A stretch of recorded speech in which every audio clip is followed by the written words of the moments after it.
say those things about me, so I wrote them again. My pronouns are she, her.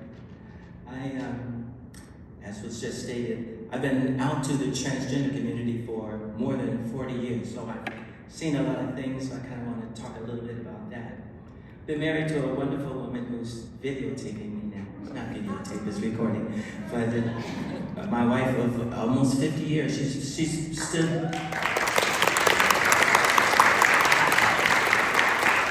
She has stood by me, and she stood by our community 100%. She's amazing, and whatever I am is a testament to her.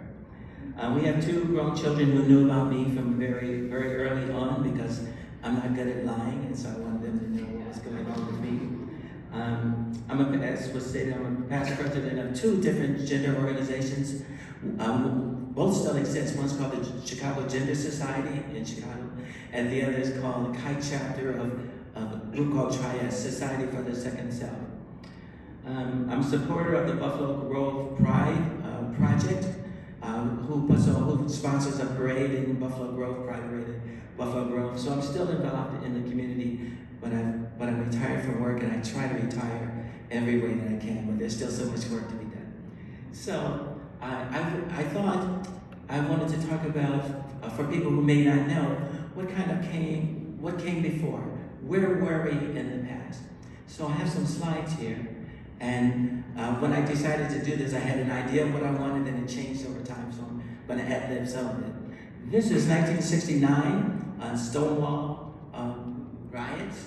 Before I grew up in a time when someone mentioned that it was illegal to wear the clothing of another person, and it was illegal to be gay, what was called homosexual at the time. And police often raided gay bars and arrested people, and finally people said they had enough of it, and this is also part of the protest, and that was the start of the gay pride movement, that we are no longer going to stand for being mistreated. The next slide.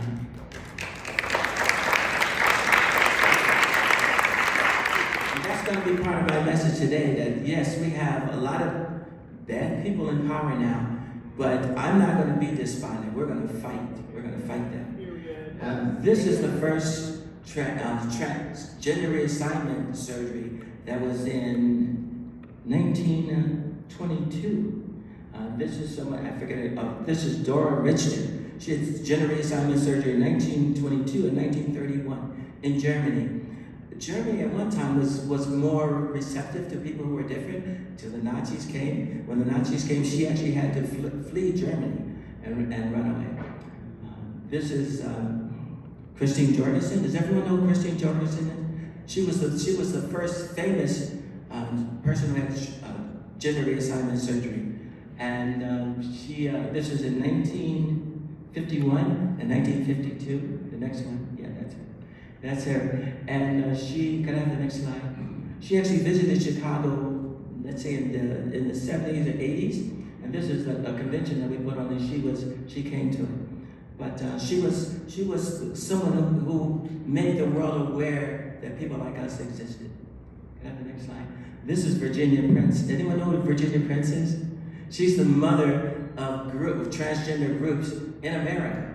And she actually published, she had a publication called Transvestia, because that's what we were called at the time. And she sent this newsletter around the country. It was considered pornography at the time, and she was prosecuted and found guilty for disseminating pornography. And so she wasn't allowed to go out in public as herself unless it was related to business. So what she started doing is she started going on television talk shows because she was allowed to do that, and that's how so many transgender people learned that there were people like themselves. And she started one of the first transgender groups in America. This is just me again. I went on this show one time, so forget that. I exist in two forms. I consider myself a two-spirit person, so often I'm presenting as a male. And when I was working, that's what I did. But they had an event where they wanted us to play a role as and they gave me a female role, and I said, I can do that. That was me, and I won a prize for it. But they forced me out of the company. I had to leave that company because of that. But They gave me a severance package, a year severance, and I found another job right away. So, screw it. These are just some slides that talk about the first conventions, transgender conventions that were held in Chicago. This was in 1985. Just letting you know how long ago that happened. Got the next slide. This was Gateway Gender Alliance, one of the first trans groups in the area. That's just one. That's the president. Some people were there. One of the presidents. And this is back in the day. This is like around early 1980s when we were part of the Pride Parade in Chicago. Because in the beginning it was gay pride, but the T was not involved. So we were one of the first groups to start being involved in the Pride Parade. Go ahead. Next one. These are just some officers in that group. Oh, okay. The person in the middle is a trans man. So our first board, our first president was actually a trans man. In the Chicago trans community, you don't find a lot of trans men involved. So our first president was. And that's just me. Just let you know that's 1986. And this is one of our events. Okay, next slide. I just moved trans people all over the world. I got to visit Japan, and these are trans people in Japan. They're just like us, but they just speak Japanese. This was an event we had in Saugatuck, Michigan in the early 80s or mid 80s. So you see these people. Then the next slide, we were in a restaurant in Saugatuck, which is a gay open area, but we got thrown out of that restaurant. They said, we don't want you here, and they actually threw. I'll never let anyone throw me out again, but they threw us out of that restaurant. That's what they could do back in those days. Okay, and this is a Pride Parade again. And we used to have trans events spread all around the country. This one was in Ohio. And the reason why I want to mention Ohio, I'm going to pass this around later. Today, there was a march in Columbus, Ohio, with people. I'm going to pass this around. People displaying swastika signs. This is what we've come to these days. Yeah. Okay, next slide. This is Kelly Robinson, who's the president of the Human Rights Campaign, and they just had an event here in Chicago, and their theme was "Up We Climb, Up We Climb." So I just wanted to show that.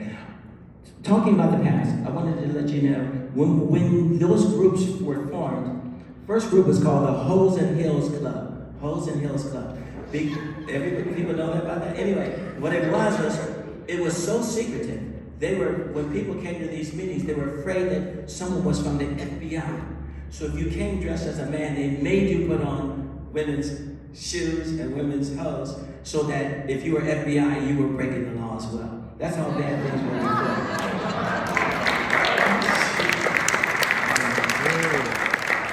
I'm going to run out of time, but if everyone asked me, there are a bunch of things we had to do back then because it was so secretive. You could be absolutely fired if you were found out for your work, which happened to me. Violence was expected. Everywhere you went, you were always at risk.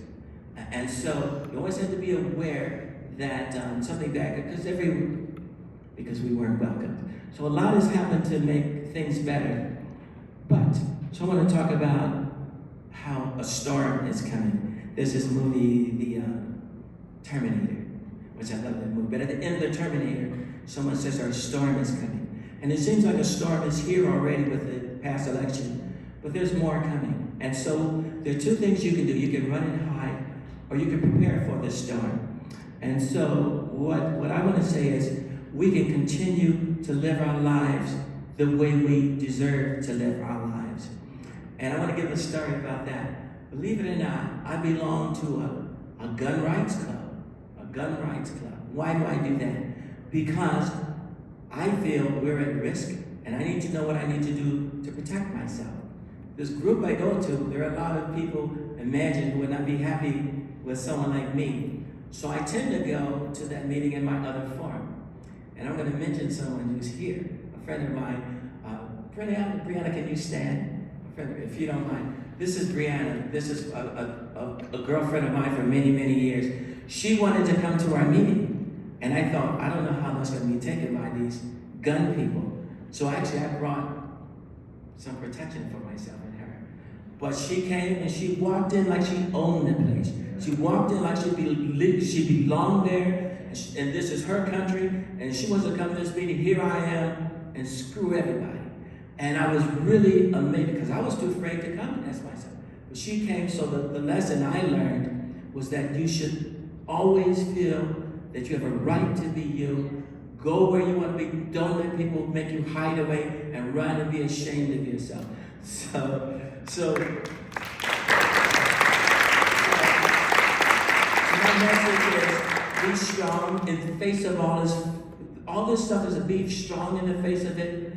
Fight for who you have a right to be, but be careful. I tell my wife all the time, there's something called condition yellow, where you're always aware of your surroundings, watch what's going on, and have some way that if somebody wants it to be a problem, you have the way to address that. I hope people in the church don't mind, but I address that through this gun rights group I belong to. So anyway, what I say is this is a very difficult time. We've come a long way. People want to push us back. We're not going to let it happen. We're going to fight for the right to be who we are. Thank you very much.